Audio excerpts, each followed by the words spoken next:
What are some of my favorite films from 1995?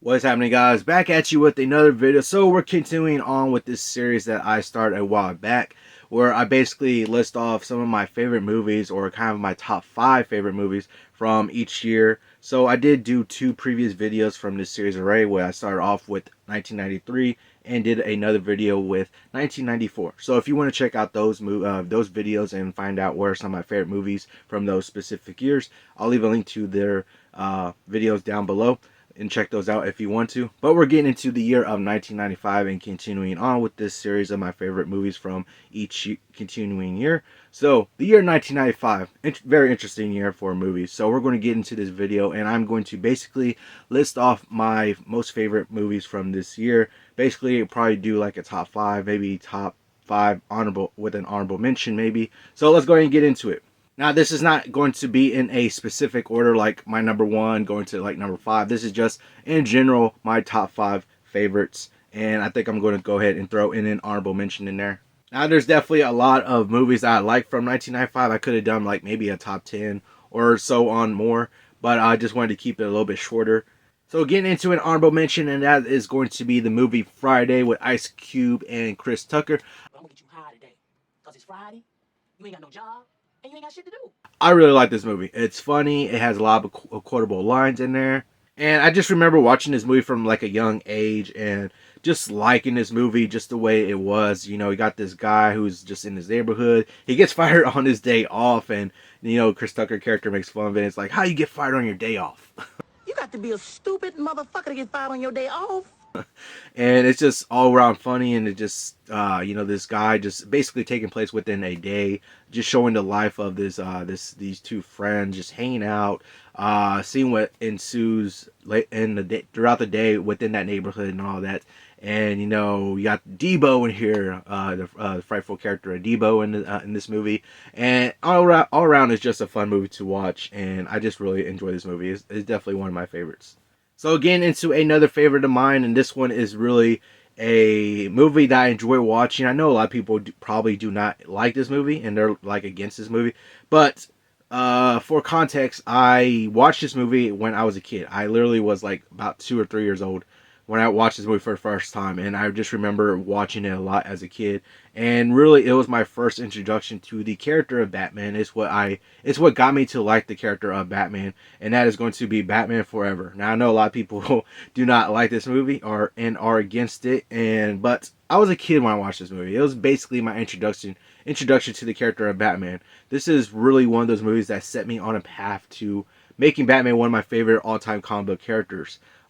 So I gotta like put this on the list because like it's just a movie I could still watch to this day, still enjoy it, pop it on. Of course, it's not like a great movie or anything like that, but I could still see it in the eyes of the first time I saw it as a kid, and I still enjoy this movie. I know Val Kilmer is not necessarily perceived as one of the best Batman when it comes to the movies and all that stuff, but this movie and Val Kilmer as Batman in this movie and as Bruce Wayne in this movie just hold a special place because this is my first introduction to the character of Batman, so it just holds a special place for me when it comes down to it. And you know, I actually was able to meet Val Kilmer a few years ago at a Comic-Con, and I was able to get a Batman pop signed by him. And I was just telling him, you know, whenever I got to meet him, I was just talking to him for a second and saying how Batman Forever was one of the first introductions to the character of Batman for me when I watched it as a young kid, and just really set me on a path to liking Batman and getting into the character of Batman. You know, I did watch the animated series, like Batman the Animated Series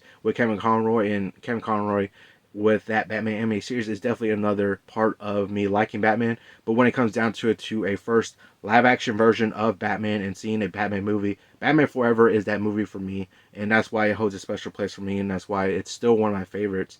And I can still pop it on and still have fun with it. And you know, you have Jim Carrey in here as the Riddler, Tommy Lee Jones as Two-Face, and just introduction to Robin also with Chris O'Donnell. So it's a very interesting movie, and I could still pop it in to this day, still have some fun with it, and just be you know, just liking it and stuff like that. So I gotta at least have this one on the list because it just holds a special place for me. And getting into another favorite of mine is going to be Jumanji, starring Robin Williams. I love this movie so much. I love Robin Williams as an actor and his comedic presence that he has in different movies. But when it comes down to it, this is definitely one of my favorite Robin Williams movies. I remember watching this one as a kid and just having this movie that has like it's just adventure filled. It's like, what if you play this game that just comes to life in a sense, to where it just brings the animals, it brings out different things of just that brings it to life in a sense, and it's just this magical, mystical kind of game board, board game that just comes to life in a sense, and just brings everything, brings this chaos, brings this type of adventure. And I just remember loving this movie as a kid. I can still watch this movie to this day and just enjoy it and have fun with it, and just being able to see Robin Williams in there. Robin Williams is one of my favorite actors of all time. I just love his movies. I love him as a person, love him as an actor, and the way he presents himself as a person and an actor in a lot of different movies. And I just enjoy his movies so much. So Jumanji is definitely one of my favorites, and it just has this sense of adventure when watching it, and just seeing it as a young kid. You just go on this adventure in this movie and being able to enjoy it, have fun with it, and all that. So it still remains one of my favorites to this day. And we get to another movie, and I believe this is Pixar's first ever movie, and that is going to be Toy Story. Toy Story still remains one of my favorites to this day, and I still enjoy the trilogy. Or I mean, there's 4 movies, but of course, I'm one of those ones that says Toy Story 3 should have ended the whole series, or ended the franchise. Toy Story 4 is not bad, but I still have not seen that in many years, and I haven't gone back to see it. But I don't remember that movie being bad. But when it comes down to it, I believe this is Pixar's first ever anime feature film, and this movie really set a standard when it comes to that. And I just enjoy this movie so much. You get a cast of characters that it's like the concept of this movie to where toys come to life, and it just brings that idea that maybe possibly toys are alive for real. And just watching it as a kid, and you just have that sense of watching it whenever you're at a young age, that it's possible this could actually happen or something. But having toys come to life, and just they come to life, and then whenever you come around, they just drop, and they just stop being or moving around and all that stuff, and you don't know exactly what's happening and all that. But just seeing this as an animated feature film that Pixar was able to put out, and it just set a standard to what Pixar was able to do, and being able to have this movie that was, I believe, one of the first ever computer generated anime movies. And it was just interesting. It was just interesting the way that they had this specific animation style. It was just interesting animation style, and the movie is so awesome. Like, the movie is really good. Like, it's a really good movie, and just the concept and the story that we get with this movie, and just watching it as a kid, I can still watch this movie to this day and still enjoy it and have fun with it, and just overall just like it. Like, I like this movie, and I like a lot of Pixar movies, but this one is definitely one of my top favorites when it comes down to it, and I just enjoy this movie so much. And we get into another favorite, and this is a movie that is based on a video game. I know it's definitely cheesy by today's standards, but back when I first watched it for the first time, I remember actually watching this movie and seeing how it was based on a video game, and that is going to be Mortal Kombat, the first original Mortal Kombat movie. Yes, this movie is cheesy by today's standards, but back then in the 90s when I was a kid, I was eating this movie up. I enjoyed this movie so much, the way that it was able to be based on a video game that I didn't play as much, but I did play it a few times, and just having that game in the 90s and being able to watch this movie come to life based on a video game. It's cheesy, it's fun, it's just has a sense of adventure and all that, and being able to see the different fights and battles that they have in this movie, it's just a lot of fun. Honestly, it's a lot of fun. I still consider it one of the best made video game based movies in my opinion, and I could just have a lot of fun with this movie. Of course, it's cheesy, like I said. It's definitely cheesy. It's definitely it's just one of those movies, it's just one of those movies. But it's still a lot of fun. It's still a lot of fun, and I just have fun with it. I enjoy watching it. I can still watch it to this day and just pop it in and just have some fun with it and all that stuff. And it had a sequel that we don't talk about. We don't talk about Annihilation. But no, like, I enjoyed this movie a lot. I really do enjoy this movie, and just in general liking the video game of Mortal Kombat, and just being able to have this movie bring that to life in a sense to a live action medium. Being able to have that and just have that sense of adventure with this movie, have fun with this movie, just seeing the different battles and all that stuff. And it definitely seems a little dated, of course, yeah. But like I said, I could still pop this in and just have fun with it and just see it in the eyes of the way I saw it when I first saw it when I was a young kid back in the 90s. So I enjoy this movie so much still, and I can still enjoy it to this day.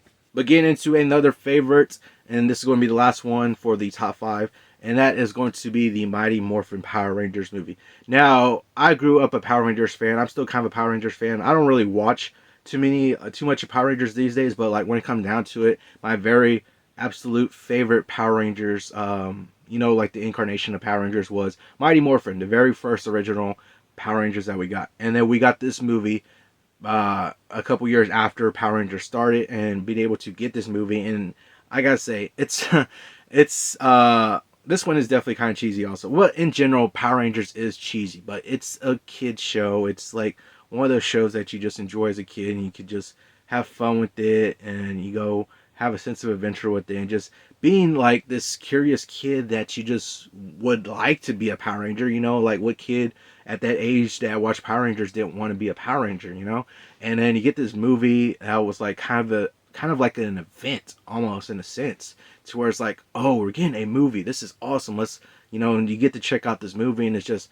awesome overall. Definitely dated. There's definitely some CGI and effects that are like, but that's just the fun of it, That's just the fun of it, where it has that kind of dated effect on it. But honestly, and I'm saying I watch this movie a lot, but I could watch this movie every couple of years and still have kind of fun with it. Just see it in the eyes of a kid and just have fun with it, and just watch this movie the same way I watched it as a young kid, and still just being able to see it, and just being able to just go back to that nostalgia, having that core memory of watching the Power Rangers when I was a young kid, and being able to just pop this movie in and just see it as that, nothing more, and just being able to just have fun with it, just have fun with this, seeing the Power Rangers again, and seeing this cast of characters and all that, and just having the, just having the fun of watching this movie. So I really do enjoy this movie, and I remember watching it. I haven't watched it like recently, but I remember watching it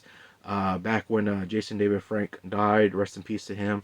But I remember watching it around that time and just having this nostalgia with it, and just having this memory, this core memory of watching it as a kid, and just whenever he died, just having that feeling of being able to still have something that we could go back to remember him by, and still have that other the other actress that played the Yellow Ranger also when she died young, and still have that sense of feeling to just honor them in a way, and just have that core memory of watching them when you were a young kid, and just having a sense of watching the Power Rangers in general when watching this movie, just having the nostalgia kick in and all that, the nostalgia kick of watching this movie. And I remember when they did these special last year for Power Rangers, I did watch that, and the way they were able to honor those characters also, and that Power Ranger special was very, very amazing also. But not to get too sappy about it, but like I said, yeah, this movie is a lot of fun. I still enjoy it to this day. I can still pop it in every couple of years and just have fun with it. Just turn my brain off, have fun with it. Don't look too much into it, because of course it's definitely dated some, but just have some fun with it and have that little nostalgia kick with it. So this one is definitely one of my favorites that has lasted into the test of time. Alright guys, so those are some of my favorite movies from 1995. There's definitely some other ones that I enjoy, but when it comes down to it, those are probably my top favorites from the year of 1995. Let me know down in the comments below, what are some of your favorite movies from the year of 1995. As I said before, this is a video that is in a continuing series that I've already been doing. I already did 2 previous videos where I did favorite movies of 1993 and favorite movies of 1994. I'll leave a link to them down below if you want to check those videos out. But I want to just say have an awesome day, and hopefully y'all enjoy this video. Remember to subscribe and turn notifications on so you know I post another video, and I will see y'all on the next one.